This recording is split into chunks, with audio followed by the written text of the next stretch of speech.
Olá, nessa videoaula faremos um breve relato sobre a vida de Jane Vanini Capozzi, militante matogrossense na luta contra o regime militar na América a partir da década de 1960. Bom, Jane Vanini nasceu em uma pequena cidade do interior de Mato Grosso chamada Cáceres, situada às margens do rio Paraguai. Jane estudou em um colégio público nessa mesma cidade e, posteriormente, em 1967, mudou-se para o estado de São Paulo, onde estudou Ciências Sociais na USP, Universidade de São Paulo. Jane sempre teve interesse pela política e suas primeiras influências foram em grêmios estudantis, tanto no ensino fundamental como médio e superior, sendo que durante o ensino superior é que ficou evidente seu interesse pela militância. Nessa mesma época, conheceu seu esposo, Sérgio Capozzi, que na época trabalhava na editora Abril. Casamento esse que acabou em 1973. Após o fim do primeiro casamento e com a vida clandestina, Vanini se casou novamente usando o nome de Ana, com o jornalista José Tapia Carrasco. Jane Vanini Capozzi foi uma militante política muito atuante durante o período do regime militar e atuava não somente no Brasil, mas também no regime militar cubano e chileno. No território brasileiro, fez parte do grupo intitulado Ação Libertadora Nacional, conhecida como ALN, e também no Movimento de Libertação Popular, conhecido como MOLIPO. Em Cuba e no Chile, também fez parte do Movimento de Libertação Popular. Em agosto de 1969, ela e o então seu primeiro marido começaram a prestar serviço para a ALN, que vinha a ser um grupo armado que lutava contra a ditadura militar instaurada no Brasil em 1964 e desempenhavam atividades de apoio inicialmente. Após uma série de prisões de membros do grupo, em abril de 1970 o casal foi identificado e caçado pelos órgãos de segurança do regime militar. Colegas da editora Abril ajudaram Capozzi a fugir, quando a Operação Bandeirante tentou prendê-lo na própria editora. O casal começou a viver na clandestinidade no país, até conseguir sair do Brasil embarcando no Porto de Santos em um navio italiano até Montevidéu. Com os nomes de Mário e Adélia, chegaram ao Uruguai, seguindo depois para Buenos Aires, Roma, Itália, Praga, atualmente capital da República Tcheca, até chegar em Cuba. Após chegar em Cuba, os dois seguiram para a capital Havana, onde participaram de treinamentos militares, e Jane começou a trabalhar como locutora de um programa diário da Rádio Havana para o Brasil. Na capital Havana, junto a mais 28 militantes, participaram da fundação do Movimento de Libertação Popular. E em 1971, voltaram ao Brasil, se estabelecendo em Araguaína, Goiás, onde no campo começaram a luta revolucionária. Do chamado Grupo dos 28, que fundou a nova organização, Jane ficou entre as que conseguiram sobreviver após a sequência de prisões e mortes impostas pelo aparelho de repressão entre novembro de 71 e maio de 1973. Em maio de 1972, ela já havia sido condenada à revelia pela segunda Auditoria Militar de São Paulo a 5 anos de reclusão e perda dos direitos políticos por 10 anos.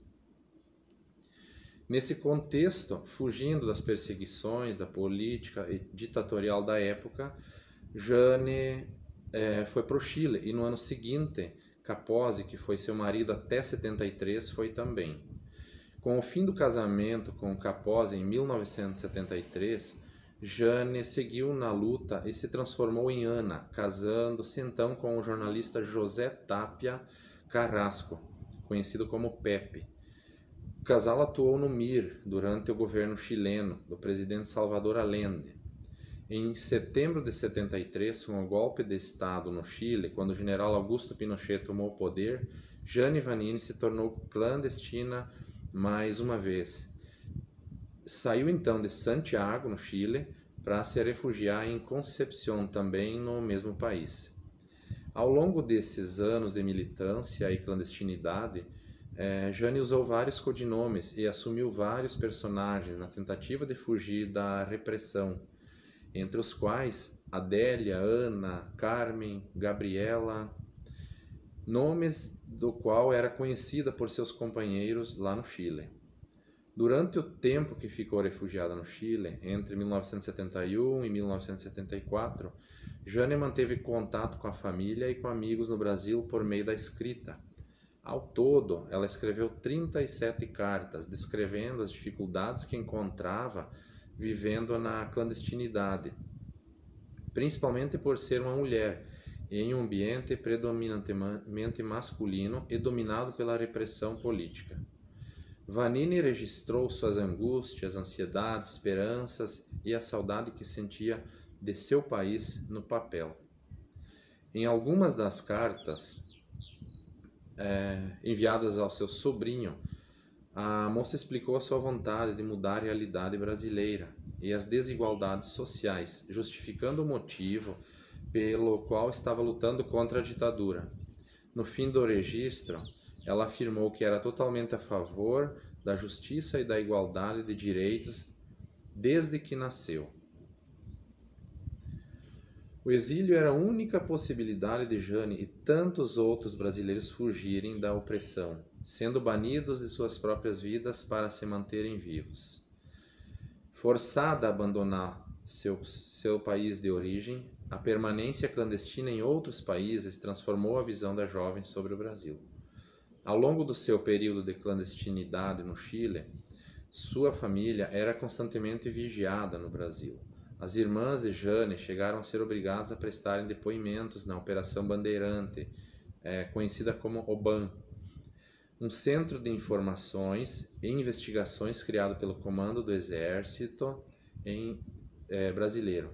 Em uma carta endereçada aos sobrinhos, ela os conscientizava sobre o cenário em que vivia e a falta de acesso a informações devido à censura instalada.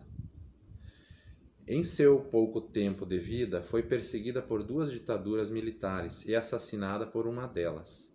Viveu transitando entre as ditaduras brasileira e chilena, tentando traçar uma linha de fuga através da escrita de 37 cartas.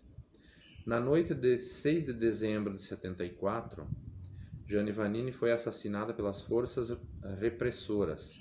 Segundo consta em alguns arquivos, Jane teria resistido por 4 horas fazendo os policiais da Direção de Inteligência Nacional Chilena, a DINA, acreditarem que havia vários militantes dentro da casa com ela. Antes de ser detida, deixou um bilhete para o seu marido em que dizia: "Perdão, meu amor, foi a última tentativa de te salvar." Segundo documentos do governo chileno, ela resistiu sozinha enquanto destruía documentos até o fim da sua munição, quando então os militares entraram no apartamento, onde a encontraram caída com uma metralhadora ao seu lado. Pepe, seu marido, estava preso. Mais tarde ele foi libertado e assassinado pela ditadura em 1986. A história de Jane Vanini se tornou conhecimento público apenas em 1992, 18 anos após a sua morte, quando a revista de circulação nacional Isto É publicou uma matéria sobre o direito ao reconhecimento oficial de perdas humanas e o direito de indenização às famílias vítimas no Chile. Jane foi citada na matéria entre os mortos e desaparecidos no país. Em 19 de janeiro de 1994, a revista Veja publicou o seu desaparecimento e o processo de identificação. Jane é reconhecida no MIR chileno como heroína da luta contra a ditadura de Pinochet. Seu legado foi apreciado pela Comissão Especial sobre Mortos e Desaparecidos Políticos, criada pela Lei nº 9.140 de 1995 e indeferido por unanimidade por tratar-se da morte ocorrida no exterior, em comprovação de envolvimento de agentes brasileiros. No estado de Mato Grosso, a fim de ser eternamente lembrada e homenageada, Jane teve seu nome dado ao campus universitário da Unemate em Cáceres. De momento era só. Até a próxima videoaula.